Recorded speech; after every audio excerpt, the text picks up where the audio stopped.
آج کل social media کے اوپر یہ خبر گردش کرتی ہے کہ جس نے سب سے پہلے ربیع الاول کی بشارت دی تو وہ جنت میں جائے گا، اور اس طرح کے اور بہت سارے وعدے اس کے ساتھ منسوب کیے جاتے ہیں۔ عجیب سی کہانی ہے۔ اللہ کے محبوب علیہ الصلوۃ والسلام کا کوئی حکم اس باب میں نہیں ہے، بلکہ حکم یہ ہے کہ جب 29 دن ہو جائیں تو پھر چاند دیکھو، اور اگر چاند نظر آ گیا تو ٹھیک، ورنہ 30 دن پورے کرو۔ بس یہ سادہ سا ایک نظام ہے۔ باقی وہ مبارک دن، وہ مبارک لمحے، وہ مبارک مہینے جن کے اندر اللہ تعالیٰ نے خاص برکتیں رکھی ہیں، تو ان سے برکتیں حاصل کرو۔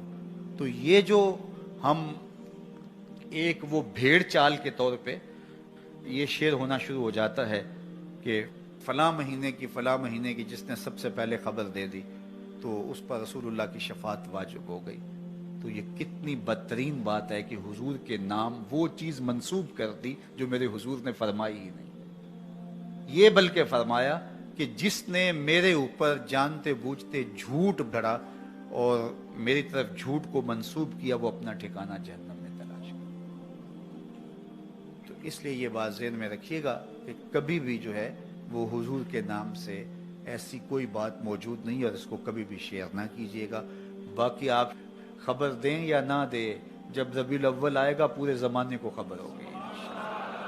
وہ مہینہ طلوع ہو رہا ہے، بلبلیں چہکنے لگیں گی، غنچے مہکنے لگیں گے، کلیاں چٹکنے لگیں گی، ناگہاں ساکن ہواؤں پر روانی آ گئی، اور چمن کے پتے پتے پر جوانی آ گئی۔ آج زانوئے ازل نے صبح پہ انگڑائی لی، اور مسکرا کر ایک کرن نے ہاتھ میں شہنائی لی۔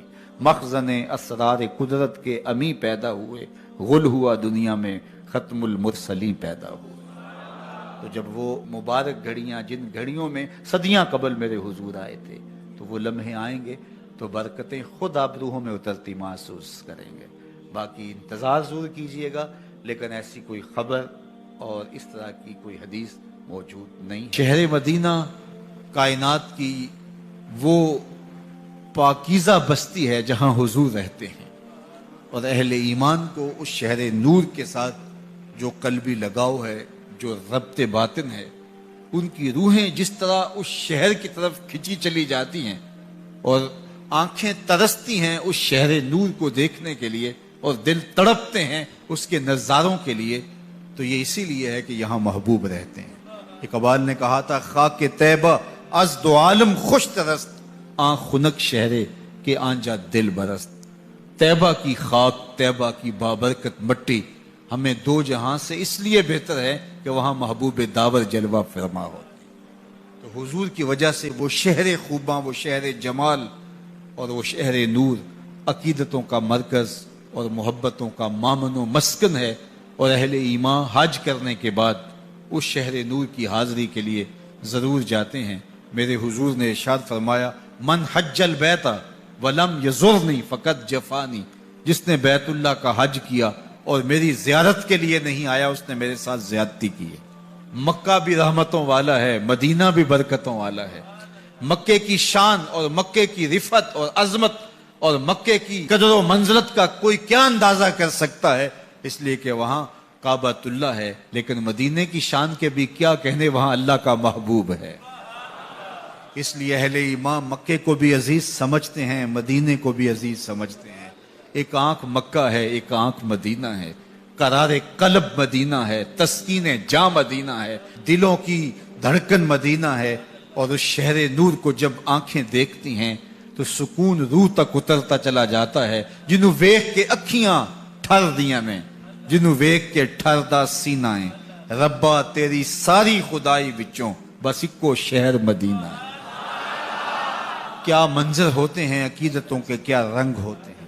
علماء نے لکھا ہے، احناف نے، شوافع نے اور حنابلہ نے، یہ تینوں امام کہتے ہیں، امام احمد بن حنبل، امام شافعی اور امام ابو حنیفہ علیہم الرحمہ، یہ تینوں ائمہ کہتے ہیں اگر کوئی شخص مدینہ المنورہ جائے اور حضور کے روزے پہ حاضری دے تو وہ یہ کہے کہ میں حضور کا روزہ دیکھ کے آیا ہوں۔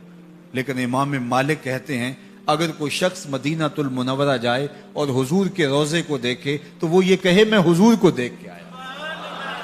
اس لیے کہ حضور کے وصال کے بعد جس نے حضور کے روزے کی زیارت کی، فرمایا وہ ایسا ہے جس طرح اس نے زندگی میں میری زیارت کی۔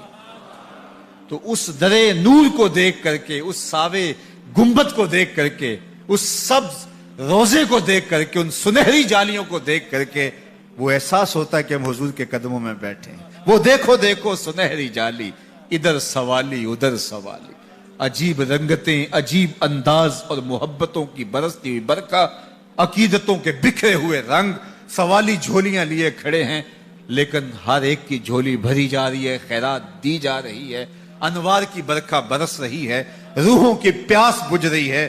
تھکے ماندے ہارے ہوئے لوگ، دکھوں کے ستائے ہوئے لوگ جب حضور کے روضہ انور کی طرف رخ کرتے ہیں تو ان کے دل میں ارمان ہوتے ہیں کہ میں یہ دکھ بھی حضور سے کہوں گا، یہ دکھڑا بھی حضور کو سناؤں گا، یہ درد کی کہانی بھی انہیں کہوں گا۔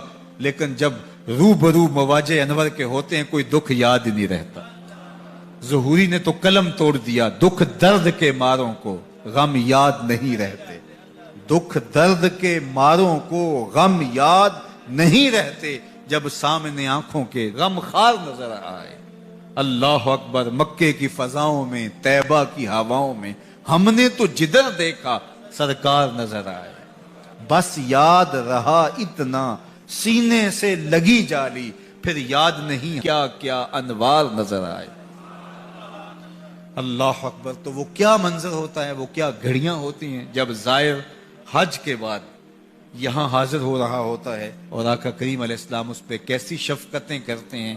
یہ بیان کرنے اور گفتگو میں سمونے کا مضمون نہیں ہے، یہ کیفیات ہیں جو محسوس کی جا سکتی ہیں۔ بخدا لذت ای میں نہ شناسی تا نہ چشی، کہ یہ لذت تو جب تک چکھے گا نہیں اس کی پہچان تجھے ہو ہی نہیں سکتی ہے۔